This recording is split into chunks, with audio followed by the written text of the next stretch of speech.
ভাবে চলতে হবে এবং ব্যায়াম সাধনার সাথে সাথে এটাও করতে হবে। এবং দেশবাসীকে আমি এটাই বলতে চাই যে বর্তমান যে দেশের পরিস্থিতি যে ক্রান্তিকাল চলছে সেটা থেকে পরিত্রাণ পাওয়া একমাত্র জাতীয় নির্বাচন এবং নির্বাচন দেওয়া। কারণ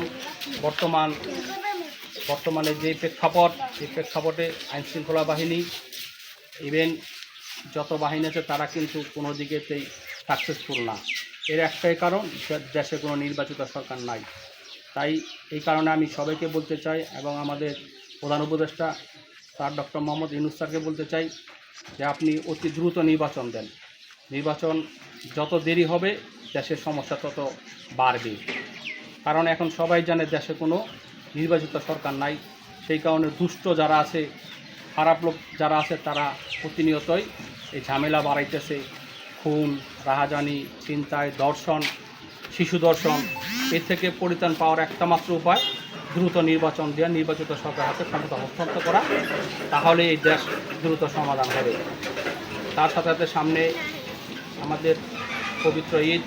আমি আমার দেশবাসী তেগুলো ইউনিয়নকে প্লাস আমার ৫ নম্বর ওয়ার্ডবাসীকে আমি ঈদের শুভেচ্ছা জানাই।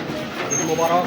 আপনারা সবাই আপনার এলাকা ভিত্তিকভাবে এই দুষ্ট লোকের, খারাপ লোকেরকে চিহ্নিত করে দেখভাল করে আইন শৃঙ্খলা বাহিনীতে তুলে দিবেন। যদি কেউ এখানে আমার এলাকায় তেগুলো ইউনিয়ন কেরানীগঞ্জ, আমার এলাকার আমার লিডার বাবু গস্তাচন্দ্র রায়, আমার নেতৃত্ব অ্যাডভোকেট নিপুণ রায় চৌধুরীর নেতৃত্বে আমরা সকলে মিলে দুষ্ট লোকের যাতে না আগাইতে পারে, না থাকতে পারে, সেইভাবে আমরা ধরে ধরে যদি কোনো খবর পাই আপনাদের মাধ্যমে খবর দেবো, আইন শৃঙ্খলা বাহিনীতে তুলে দেবো।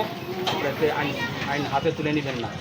এবং সামনে আমাদের নির্বাচন, এই নির্বাচনের মাধ্যমে আমরা আবারও মেসেজ দিতে চাই আমাদের ডক্টর ইউনূস স্যারকে যে আপনি দ্রুত নির্বাচন দেন। দ্রুত নির্বাচন দিয়ে এই সমস্যা থেকে পরিত্রাণ পাওয়ার একটাই উপায় দ্রুত নির্বাচন। আরেকটা বিষয় জানতে চাচ্ছিলাম, যেটা প্রশ্ন আমার, এটা হচ্ছে একটা সেটিং চলে গেছে, ফেসিবাদ চলে গেছে। এখন মানুষ বলে যে আমরা ফেসিবাদ চলে গেছে কিন্তু মুসিবত তারপরে রয়ে গেছে। তো এই যে বলতেছে যে সেটিংগুলা, তো আওয়ামী লীগের পরিবর্তে বিএনপি সেটিং দিচ্ছে, বিএনপি বিভিন্ন জায়গায় চাঁদাবাজি করছে বা বিভিন্ন ধরনের আগুন সন্ত্রাসের ঘটনা ঘটাচ্ছে। তো এগুলা বন্ধে, যেহেতু আপনারা সংস্কার চাচ্ছেন, আপনাদের উপর মানুষের একটা আশা ভরসা যে আপনারা সংস্কার করবেন, আপনারা সেবা দিবেন, সঠিক একটা নিরাপদ একটা সমাজ, একটা রাষ্ট্র দিবেন। সেজন্য আপনাদের মানে আপনার ব্যক্তিগত জায়গা থেকে আপনার ইউনিয়ন পর্যায়ে আপনার কি ভূমিকা ইতিমধ্যে রেখেছেন এবং ভবিষ্যৎ পরিকল্পনা কী? ধরেন সংস্কার যেই চলে আসছে, আমাদের রাষ্ট্রনায়ক তারেক রহমান সে ৩১ দফার সংস্কার কিন্তু ইতিপূর্বে আমাদের দিয়ে দিয়েছে।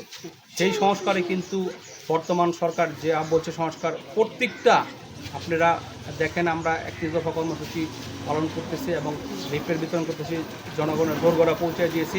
সেইখানে এই সবগুলোই আছে। এই সংস্কারটা আমরা আরও অনেক আগের থেকে চালু করছি সংস্কার, সেখানে আমাদের সব কিছু আছে। এবং আমরা যে বললেন যে বিএনপির নামধারী চাঁদাবাজ, অ্যাকচুয়াল আপনারা যারা সাংবাদিকতা আছেন তারা দেখেন যে বিএনপির কোনো লোক চাঁদাবাজির সাথে জড়িত না। ওই আওয়ামী লীগ, সন্ত্রাস, যুবলীগ, ছাত্রলীগ, আমাদের নাম ভাঙে আমাদের দলে কিছু কিছু লোক ঢুইটা তারা এগুলো করতেছে। প্রকৃতপক্ষে বুঝতে গেলে কিন্তু ওই ঘুরে ফিরে আওয়ামী লীগে চলে আসে, যুবলীগ চলে আসে, ছাত্রলীগ চলে আসে।